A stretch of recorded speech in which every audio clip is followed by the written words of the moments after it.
I'm going to demo filleting aloe vera to get the gel. So this is a very nice large aloe vera leaf. It is called a leaf. It is spiny and pokey, and it's full of deliciousness. I did freshly cut the end, so this was harvested probably a couple weeks ago. The leaves themselves will last a very long time before they shrivel up and wither away, but you can see it just started to get a little brown on there, so it is time to use this one. So the end was very brown, and I cut that off just to get a clean end to expose the gel because I needed to drain it first. So I did prop it up in this bowl like this for 20 minutes tops. It doesn't have to be long when you make a fresh cut on the aloe gel, and it's just to make sure that you've drained any bit of a little bit of a toxic goo that can be caustic. It's not, I mean, aloe is very safe. I'm not suggesting it's toxic. If you're buying aloe vera gel on the market, it's already been processed to remove that stuff. But it sat in here for a little while, and I don't know if you can see the residue in the bottom. It's mostly clear now, but there is one spot that's yellow, and the part I'm just wanting to drain was any yellow. And I don't know if you can kind of see that one spot there. Little yellow, and the rest is clear. So the yellow came out, the rest is clear, it's good to go. So you just want to drain it, and you just make a fresh cut upright for a few minutes and remove the bowl. You're good to rock and roll. So now I'm going to fillet this baby, and I need a spoon.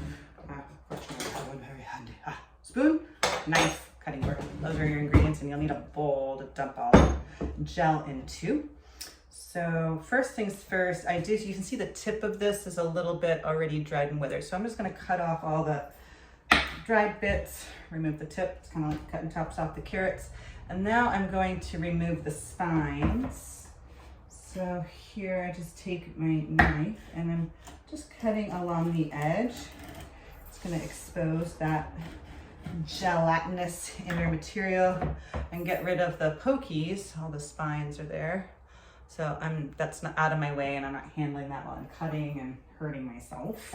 So I'm removing spines from both sides.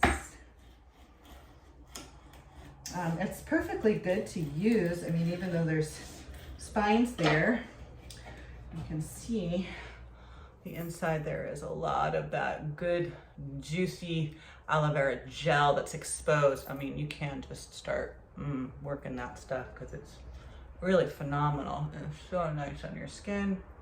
Feels really good. Yeah, just take a bath in that. That sounds really great. Rub that in. Oh, I wish you could feel this. You'll have to go get some and try it yourself. Anyway, so fresh aloe gel off of the plant. It has like somehow a nicer texture to me than the stuff that you buy bottled. So now I've got 3 sides of gelatinous goop exposed in my leaf. And I'm gonna need a little bit of a longer knife. This one ain't gonna do it. Maybe this one will do it. Okay. And now I'm literally just going to fillet, like cut it open. So I'm just gonna separate the top leaf from the bottom leaf to expose the inner gel.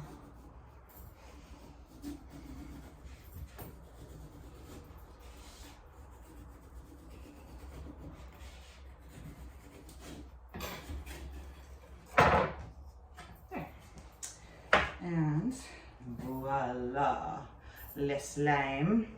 Amazing demulcent, anti-inflammatory, really nice on burns. Aloe vera is a little bit, it's actually antibacterial as well. It's not just anti-inflammatory and soothing on things like burns. It can help with infection. So, it's hard to not handle this and rub it all over yourself. So now that I've got that open, there's a few things you can do here. Like you can, if you're just gonna treat like a burn or something, you just wanna apply aloe topically, you can start cutting it open. You can leave the little fleshy side on there and just start working the slime and just apply topically, slap it on with some bandage material, like a plaster, right? Oh, very nice.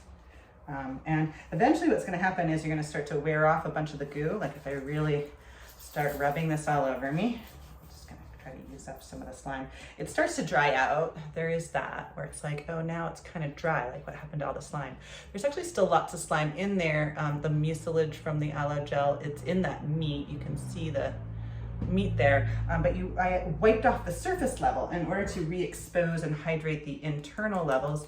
You just break up the surface. So I can just take my knife, start working it that way, start working it that way.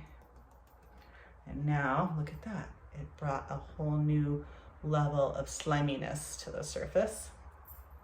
So you can basically, once it feels like it's dry, you've been handling it on the leaf. It's only when on the leaf when it does this, where it's the mucilage can be worn off, and then you're like, I used it all. No, there's more in there. Just chop up the surface. You just took all it's off the surface, and you break open that surface membrane, and it exposes more. So slime. Okay, and now I'm going to try and fillet. So I did. It's kind of a curved shape. It's gonna be hard for me to get my knife in there, so I might chop this up and I can curve it this way. And now I'm gonna just fillet the gel out of that second bottom part of the leaf. There we go. And here we have the gel. Whoa, gel blob. It's very slippery, very goopy, with no leaf on there. It's like stained glass, but I can't see through it. So yeah, so there's that. This is a very nice thing you do. You can get the cubes like this and just whirl them in a blender, and it whips up like an egg white. And then you can scoop out that like whipped up egg white like substance, and you can add it to various skincare products. You can just take that whipped up stuff and put it into a salve, or just even bottle it and store it. It will keep in the fridge for quite a while. Once you take off the leafy material, there is a shelf life, so it's not going to stay permanently shelf stable in your refrigerator, but it'll last for a few weeks, about up to a month. Just the gel like this, fresh with no preservative. The stuff you buy at the store that has in a bottle usually has a little preservative added to it.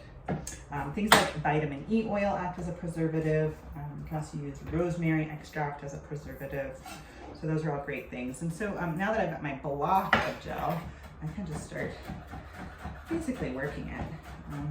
So yeah, blender one way, this is another way, just to chop it up real fine. And now I've got, oh my gosh, this is awesome. A pile of mucilaginous gook. There are still a few little fibrous threads in there that are kind of holding the glumps together.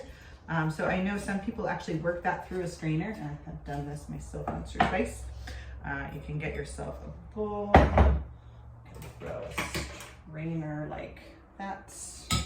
Kind of a fine mesh strainer, but we can work it with a spoon. Just throw my chunks in there, and then use a spoon, kind of pressing the gel through the spoon just to break the fiber. So I'm getting just gel and no cellulose from the plant fibers themselves. And it does start to get like meringue consistency. Yeah. Meringue. I do think that the blender is the ideal way to do it. If you want, it will take all those chunks and break them up. So look at that. Very cool. But I'm actually, the reason I'm processing aloe right now is I want to put it into I make a very nice hand sanitizer, all natural organic spritzer for when you're traveling with infants and dogs and things and you're spreading bacteria around. It's kind of nice to have something you can wash your hands with on the fly. Look at that, it's plant snot. It's medicinal plant snot. It actually acts like a bacterial infection. If you take this internally, it's wonderful for GI stuff. You can add this just to water with some lemon and drink it.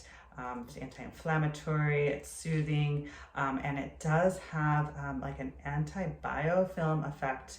Can be very nice for infections and inflammations. It's very soothing for things like ulcerative colitis, heartburn, just digestive inflammation of any kind, and wonderful topically on burns of any sunburns, burns from fires, very strong, like 3rd degree burns even. This is quite lovely stuff.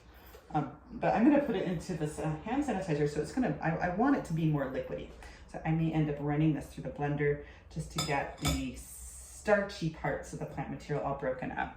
I'll show you one other method. This is besides the chopping of the cube of snot, you can use a spoon. So here in my bowl, take a spoon and I can just start scraping. And the nice thing about the scraping technique is that you can literally just get that surface snot layer off and not have to deal with the cellulose chunky parts, the fiber that's still in that plant that gives it a gelatinous matrix, keeps it in cube formation. So here I'm literally just scraping off the snot. This is what I will add to my formula, hand sanitizer formula. My formula, by the way, if you're wondering, it's 95% alcohol with hydrogen peroxide, glycerin, a little bit of water, and some lavender and tea tree essential oils added to it. So it smells really nice. And the problem with hand sanitizers is that they're always dry because it's alcohol. And so that's why I like to add the aloe in there. The aloe adds an extra layer of antiseptic properties, so you're preventing the spread of bacteria. But it's also hydrating and moistening to the tissues, so it's not gonna leave that dry. I don't know if you've washed your hand too many times, and after like the 20th time of washing your hands in one day, you start to get like the cracked, dry, bleeding knuckles. Nurses, you know what I'm talking about. So here is a nice layer of snot, and I'm just gonna keep scraping. I got a lot out of there. See what I got here in a minute. Very nice cosmetics will often have aloe added to it, and this is all you really need. It's just the gel, and you can add it into creams, facial creams, lotions. I don't tend to do a lot of beauty products myself, but I do find a lot of wonderful uses for aloe. It's great for diverticulitis, any kind of inflamed digestive patterns, irritable bowel syndrome. Yeah, so you can see I've scraped off the top layer, and now it's starting to lose some of its slime. So if I want to expose more slime, and scrape more. So there it is. And I'll show you. I could keep doing this all day. I'm getting very slimy, but I'll just show you the product of a few minutes worth of work. There is, I don't know, it's not a whole lot, but it's like maybe a 1/4 cup. If I tip the bowl too much, it'll slide out, but there it is. Like a 1/4 cup's worth of aloe gel, fresh aloe gel. And again, you can put this in the refrigerator and it will keep for about a month, just like it is. And if you want it to store longer, you will need to add a preservative to it. Very commonly, a vitamin E oil. Some people use grapefruit seed extract as a preservative as well, so you could add a few drops of that into here and extend the shelf life. So happy sliming, my friends.